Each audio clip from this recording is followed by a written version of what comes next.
We're going to do some more transposition in this video, Hallyer College math students. And in these examples there are no digits, no numbers. We only have pronumerals or letters. So in the brackets they've asked us to make this particular pronumeral the subject. So for this first equation it's going to be x, so we want to get x on its own in the equation.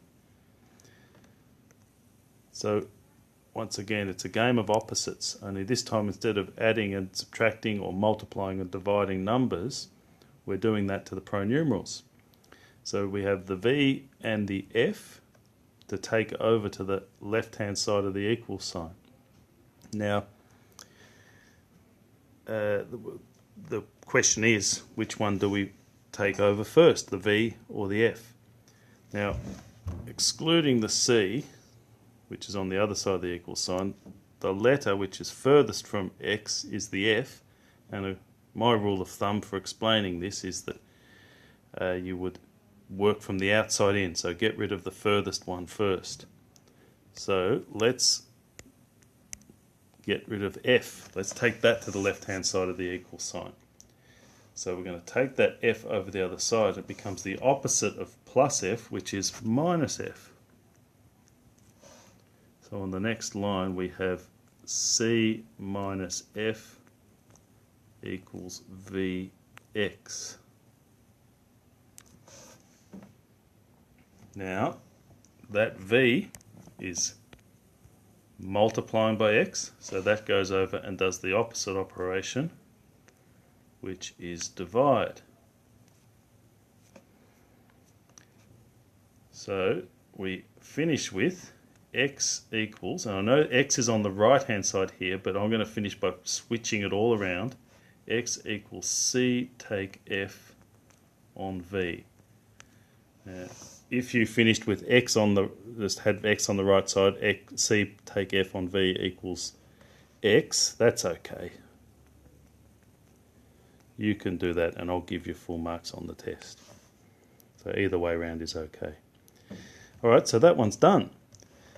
So armed with this knowledge, you might feel confident to have a go at the rest of these on your own and then see what I do. Okay, so I'm going to have a go at these now. So in this one we want to make t the subject. Okay, so I'm going to show you the long way and the short way to do this one. The long way is to think, well, what can we do about this d and t situation? It's very difficult to see what we can do with that d at this stage.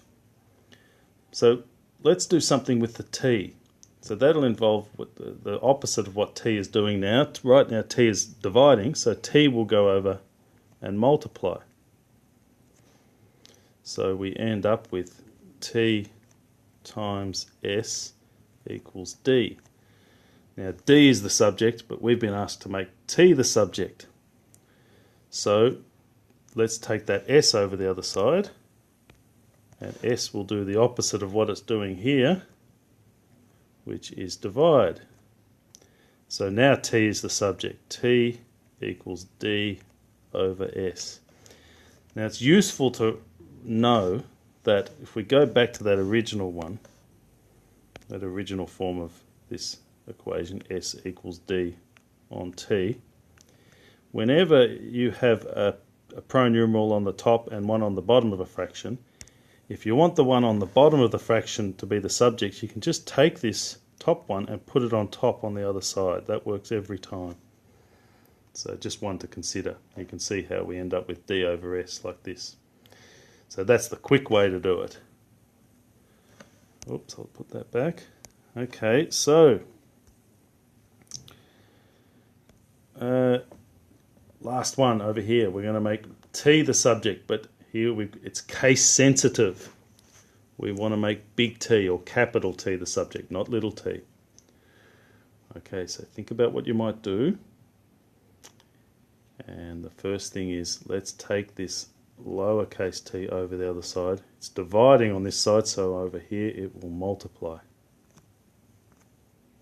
So on the next line we have t times w equals S take T. Okay, so what is this S doing? Well, it might be tempting to say, oh, it's S minus, so it's minusing from the T. But no, that's a positive S. So that S will come over the other side and become a negative S. Or maybe I'll put it here rather, so we'll go, bear with me, we'll go like this. S over here becomes negative S. That'll look a bit better. So now we end up with T times W minus S equals negative T. Okay, so T, capital T is on its own, but we don't want, well, it's not actually, it's negative capital T is the subject. We want positive capital T, just T. So we need to take this negative over the other side somehow. Now, one trick is just to switch all the signs. Remember, this is a game of opposites, but you can also think of it as balancing a seesaw. If you push down on one side of the seesaw, then to balance it out, you need to do the opposite on the other side. So I'm going to just change this to a plus here. It's going to make that a plus. Now, that's not okay unless I do that to everything else. So I'm going to make this into a plus, and over here I'm going to make that into a minus at the front here. We'll get rid of that arrow, make that into a minus. So see how I've changed all the signs. So you can switch around every sign in this situation, and that's okay.